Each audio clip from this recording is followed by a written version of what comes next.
Hi, I'm Michelle Chalfant, psychotherapist, holistic life coach, and human just like you, learning to navigate life's challenges.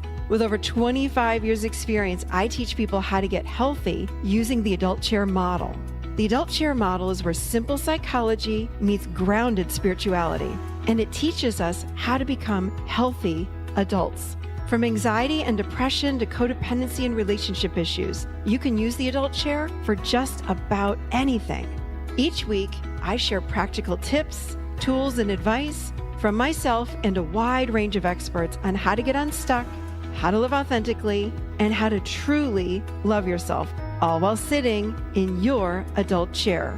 Welcome to the Adult Chair Podcast. Hello, everybody, and welcome to the Adult Chair Podcast. I am Michelle Chalfant. Ooh, happy to be back with you all today. I have had a whirlwind of a trip over the last week. The whole last week of April, I was in Nashville, Kentucky, and back to Nashville, and then drove back to North Carolina. It was a big week. It was an awesome week, I have to say. It was so great to be back in Nashville. I had a bunch of meetings. And then I had an event up in Kentucky at a nonprofit, and that was phenomenal. I led an event up there, and oh my gosh, such a great group of people. And then back to Nashville, now back to North Carolina. So yeah, I was a little tired, but I'm back. And I'm back letting you in on a private conversation, actually, I was having. I have to say, when I have conversations, as you know, if you know me, if you listen to this show, you know me, or if you watch me on social media, I am a very deep thinker. I'm a very deep talker. I love going deep. And I was sitting having a chat with my husband, and I could feel myself as I was talking. And I think you guys probably know what I'm talking about. You know, when you get in that flow state, and I could feel myself talking, and this beautiful information just started to come. I call it a divine download. And boom, I hit record. So I'm actually letting you in on an inside conversation that I had, or an inside look at a conversation that I had with my husband about, we were talking about how humans in general, so many of us, when we stop the busyness, we at times feel the energy or the emotion of loneliness. Some of us feel more, some of us feel less of it.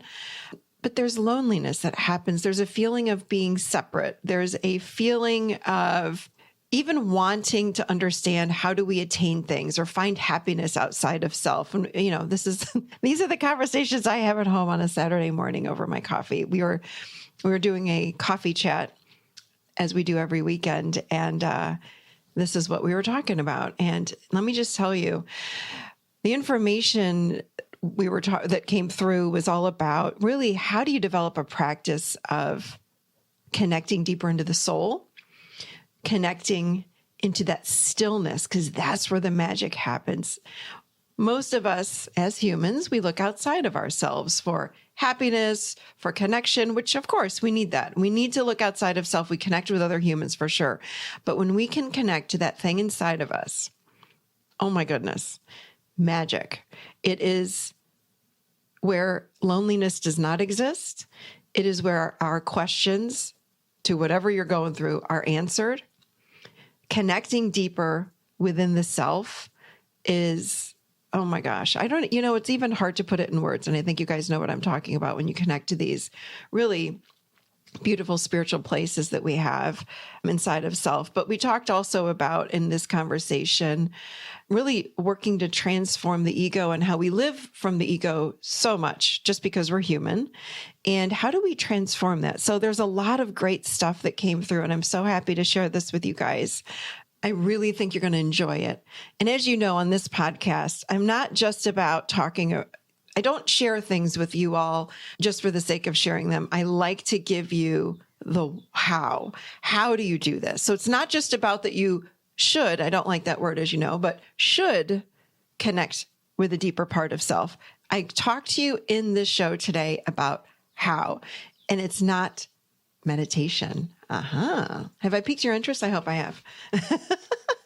Anyway, I think you're going to love it. And I want to remind you, if you're working on really changing negative thinking or negative thoughts, I encourage you to come join us in the membership this month, because I'm spending the whole month with you on what you do with negative thinking and how you can transform that and really change it.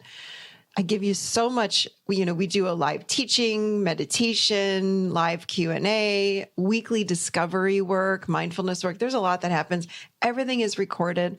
You can watch it and listen whenever that you'd like. But this is a big month because who does not have negative thinking? So come join us there. It's really the membership, for those of you that are curious, is more of a self-coaching model. So if you're wanting to do some work and you really would like to get some coaching, you can even do this on your own. It's a self-coaching membership. So we'd love to have you in there. And that's at theadultchair.com/membership. You can go check that out this month if you'd like to join us. All right, here we go. We're going to, I'm going to open this up just with, again, we are right in the middle of a conversation, my husband and I, talking about stillness, talking about soul practice. And here we go with my morning coffee chat on connecting to that deeper part of self. I was chatting with you about how we become more, what I would say, led by a place of soul, higher self, God, whatever you'd like to call it, right? And I was saying to you, this is where I want to live more from. I want to live from this place of not the ego, not the mind. I don't care what my head is thinking. I don't care what my brain is saying. I want to live from this place of soul. So the steps to do that would be, number one, slow down.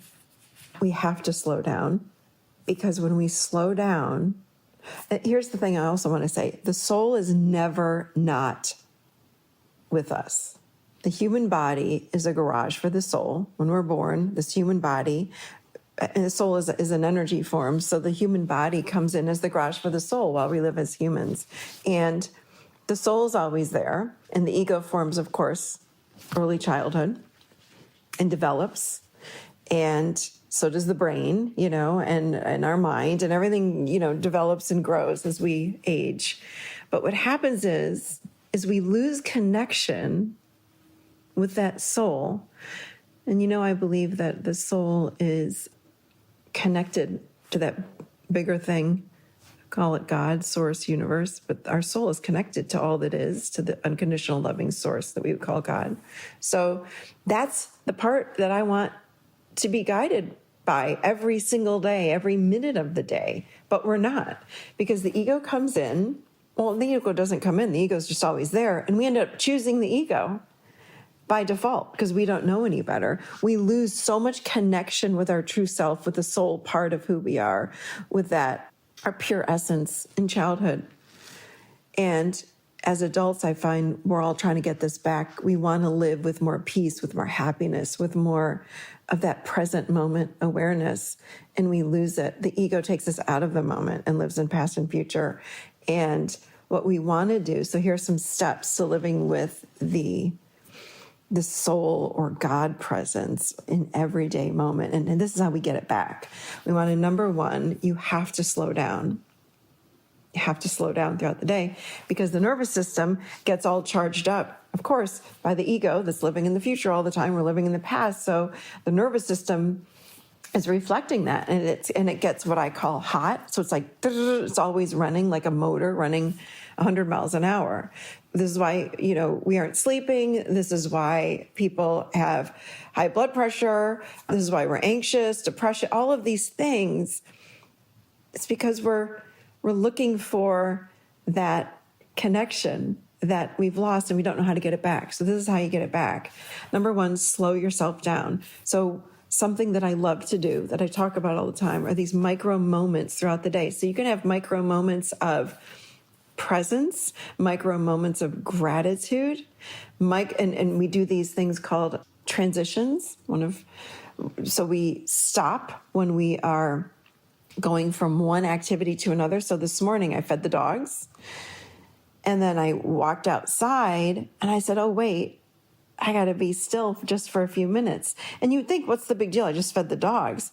But that's an activity my brain was going, and I want to just stop and insert these pauses. So these micro moments throughout the day, micro moments of stillness, just like a minute of this disconnect, and it opens up space for the soul to come in more. It opens up space because the ego calms itself down, or we calm down, the ego calms down because I'm choosing to calm down, and the ego we learn to quiet, it learns to quiet itself.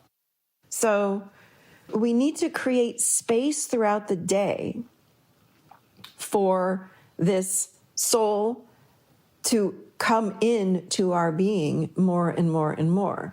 Again, it's not that it's not there. It's behind the static and the chatter of the brain, of the ego, of the mind, of all these things that are always going. So people would, of course, say, well, you need to meditate more. Yes, of course. If meditation is your thing, go for it. But it's more than meditation, because most people will meditate, even me.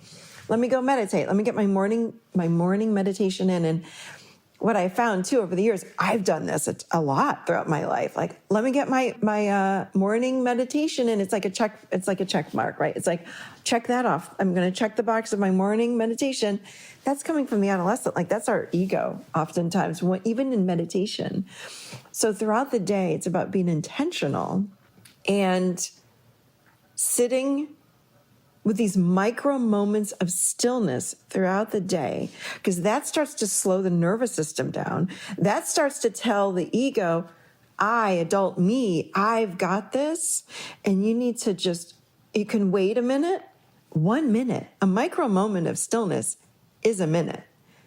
And if you want to do it for longer, great. And I found that what happens is, number one, which is crazy, I start to crave it.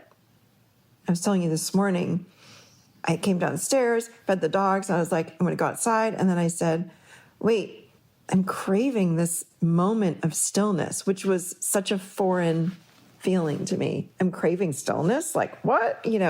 Some part of me was craving stillness. And the more we do the stillness, and we take the AirPods out, right? And we disconnect from phone, we disconnect from talking, and we sit more in the present moment space. The more space we have for that soul to become more and more present, and then we're guided, which is how I want to live. We're guided by something so much bigger than the ego or the mind or the brain could ever freaking fathom. And I realize when I sit in these spaces of stillness, this is where ideas for podcasts come through. This is where ideas for my life come through. This is where the ideas come through to do things in a completely different way that my brain could never have even thought of. Never in a million years could I have thought of these things. People ask me, you have hundreds of podcasts that you've done, and other people, and people have said to me, I thought about starting a podcast, but I was always worried, like, where do the ideas come from that you just, I think I'd run out of ideas after 10. The ideas come when I sit in these moments of stillness. When I sit in moments of stillness, I get ideas for books, for online classes, but not just business, but it's a ton of business stuff that comes through in stillness for me. But it's also, ideas on how to improve my relationships, all relationships, partnerships, friendships, ideas for where might I want to take a vacation. I also have ideas about, again, it's like, how do I expand into better health, more abundance, all kinds of abundance, joy, money, all of it. They come in these moments of stillness because I'm connecting in to a consciousness that is so much bigger than an ego. It's so much bigger than the mind. It's so much bigger than the brain. So we all want to change our lives. We don't know how. We got to sit in stillness. And it could be meditation, but for me, it's almost different. It's like 1 minute. You can sit on your couch, in a chair, in bed. I don't care. I like to go sit outside in nature, but if it's too cold, I'll just sit on my couch and I just breathe and I notice and I calm down. And the breath calms me down. My nervous system has like a reboot in that minute or 3 minutes. Sometimes I go longer, but a lot of times it's just 1 minute in these transitionary if that's a word. I make up words. Transitory. The transitory, I like my word better. Transitory moments. So if I'm recording a podcast, I'm working during the day, I'll record a podcast and I need to go eat lunch. I end the recording of the podcast and I'll sit in my chair and I breathe and I close my eyes for a minute. And sometimes I have my eyes open. If I'm sitting outside and I'm looking out over the lake or I'm looking at the trees in the backyard, I'll sit and just breathe for a minute. I know that I'm there because I've slowed myself down. Like everything in my whole system just slows down and I go, oh, wow. Okay, it's like a reset. It's like you're hitting reset throughout the day. Boom, reset, boom. Okay, resetting. And the more you do this, the more space you create for the soul, the more space you create for giant consciousness to come in. So if you're looking to change your life in any way, heal yourself. I don't care what it is, because I've even had ideas about my own personal healings, right? These moments are freaking, and I really want to drop the F-bomb, but I'm not going to, but they're freaking incredible moments of stillness. So I encourage everybody to do this. It really, really, truly can change your life. So what do you think? Yeah, it's amazing. I think the part that I would add is that for me at least, I think many other people, the meditation feels like more doing. So even though it's quieting the mind, you're doing something where, if I understood what you said correctly, it's more of really just, again, being present and allowing the ego to kind of fall away and the soul, et cetera, to expand and take up that space. So it does feel like there's a little bit of a difference for me with, I tend to meditate as a task, whereas this, I think, is dropping the task and just sitting. And I love what you said about it, like allowing the soul to expand and come through and fill that space. Yeah, I couldn't agree with you more. As someone that has been what I would call spiritual, meaning like really wanting to connect with that bigger thing, and someone that wants to live a life from the heart space and live a healthy life and a life with love and unconditional love for self and other, and connect it again out into something bigger.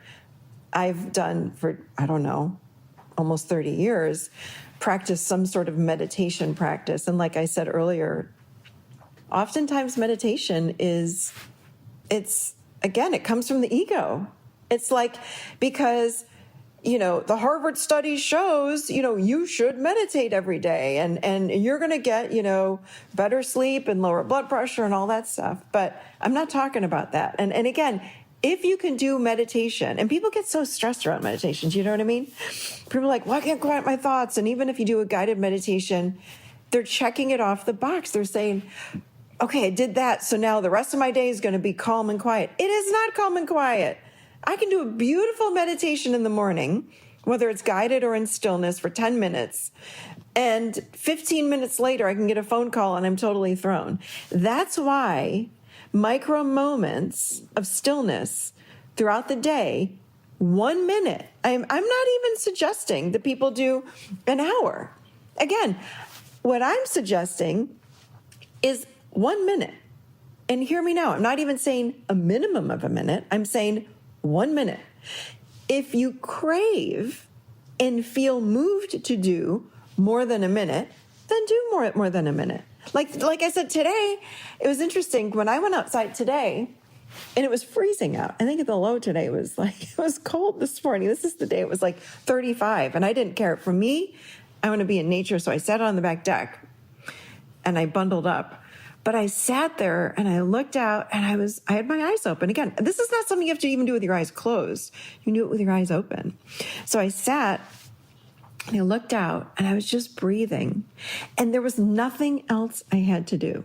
And it was relaxing. Micro moments of stillness create relaxation in the nervous system. And then we transition into the next thing. So if you feel so revved up, and you cannot relax. Again, I don't want to even engage the brain in any way, but if you feel that way, then do a few rounds of slowing your breath down, because someone that is in hyper aroused states or in a sympathetic state, you're in fight or flight. So if you cannot slow yourself down, one of the fastest ways to slow yourself down, of course, is to slow your breath down, because someone that's in a parasympathetic state or a relaxed state, they are going to be breathing very slowly with their belly. Their breath is slow.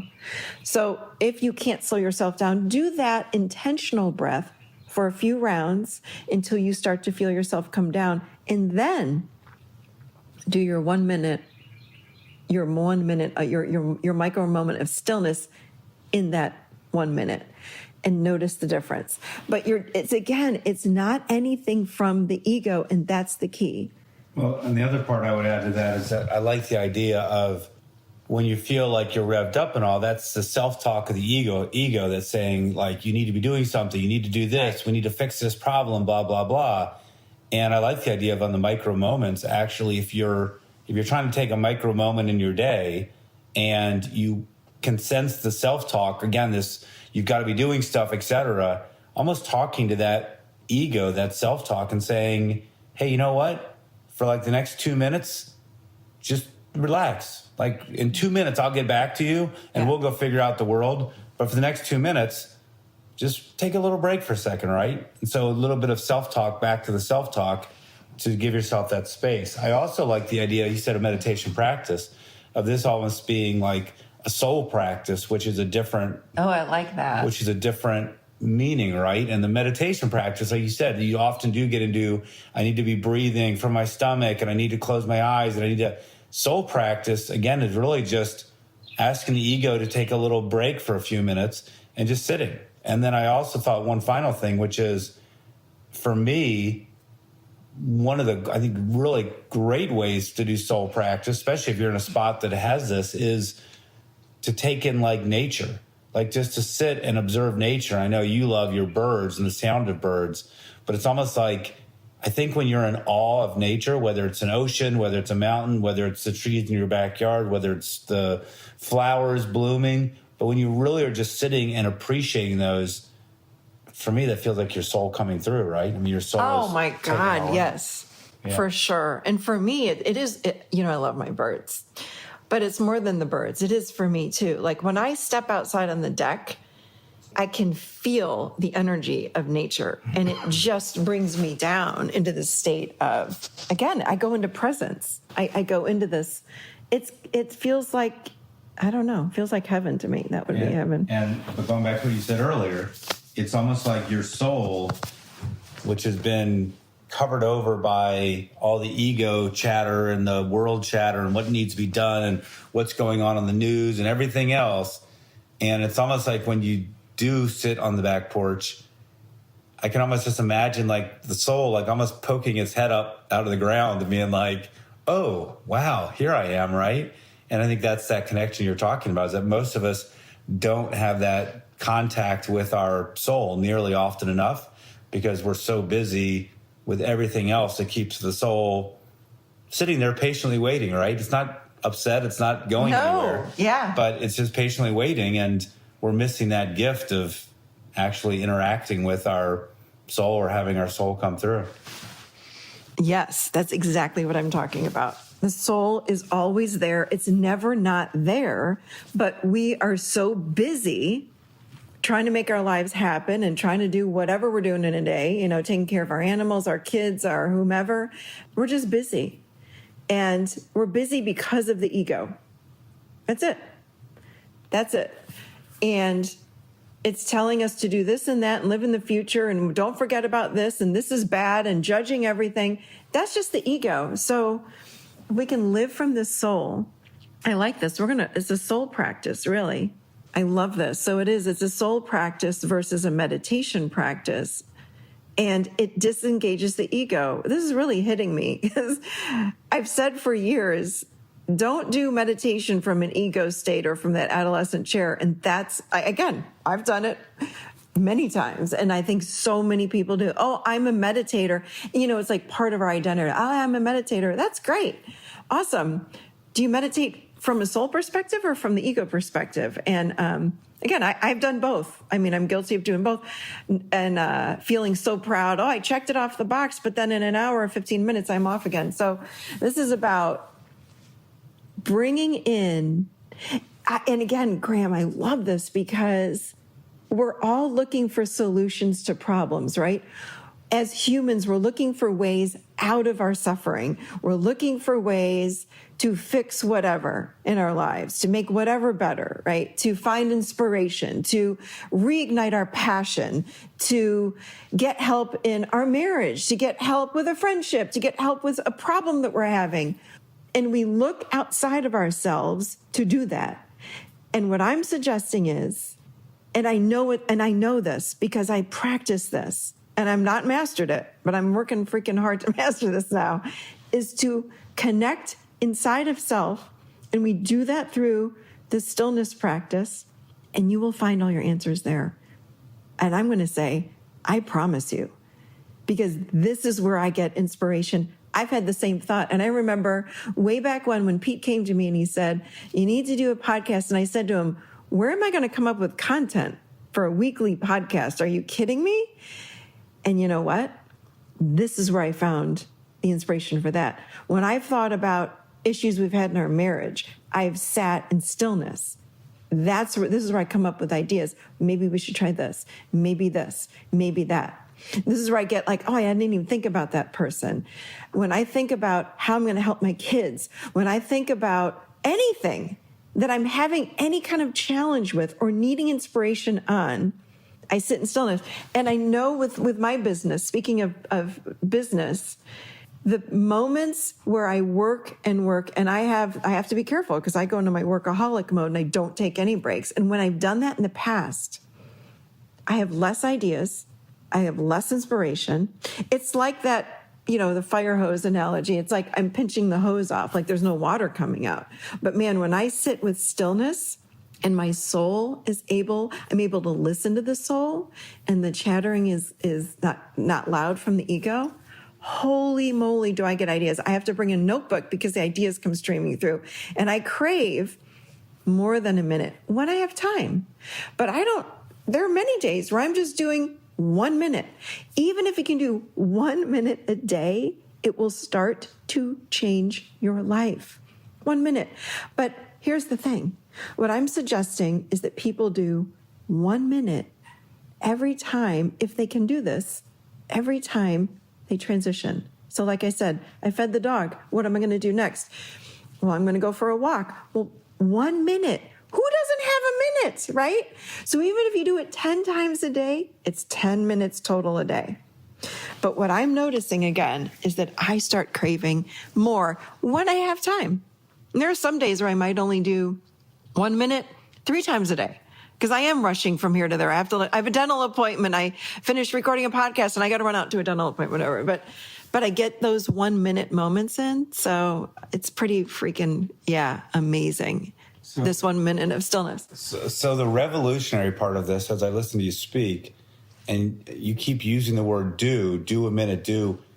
I think the revolutionary part is that this is the not doing. Yeah. And so I just want to be careful, like I said, that it doesn't become another to do, right? And I almost thought about, like I said, we talked a few minutes ago about the soul practice. I almost think that might be better to call it the soul anti-practice, because I think this is all about not doing, not controlling, not practicing. Yeah. It's just stopping all that other stuff periodically throughout the day to just be. It's the easiest thing you'll ever do, but probably also the hardest thing because we're so used to always having to be on and doing. And this is just saying there's this part of you that if you can stop the rest is naturally waiting to rise up. And as you said, bring you ideas, bring you inspiration, bring you comfort. But we're so busy doing that we never slow down. You just said something really powerful. Bring you comfort. And I think about how many humans on the planet feel lonely or alone, right? And something that I've noticed is that when sitting in stillness, we are able to connect with that thing that we all have come from, by the way. We all came from the same place, right? And when you sit in stillness and that soul becomes more present, right? It starts, to me, this is what it looks like. I don't know really what's happening, but think about this part inside of you. And when you give it space, it starts to expand, right? Do you know what I'm saying? Sure. Like I can see this part, and it's quiet because the soul's not going to interrupt us. The soul's just sitting there waiting for us to pay attention to it, right? And to give it room to grow. It's like we've got it in this little 1 centimeter box, right? And when we're quiet in stillness, we're able to let this beautiful part of us start to expand out. And I think of it like an internal built-in navigation system that most of us don't even know that we have. And you can't turn it on until you're able to sit in stillness and get quiet. So are you ready to have your mind blown?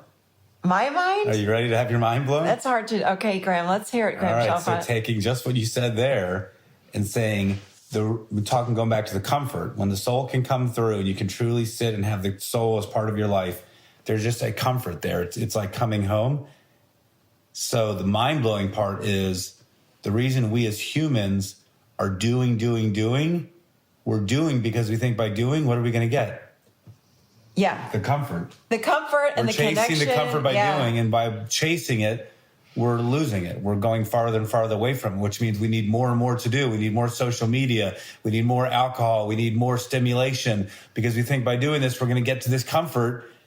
And the comfort is sitting there waiting for us, saying, if you'd stop doing and stop running so far ahead, the comfort's right here. Wow, Graham. The emoji that I would use is the mind blow.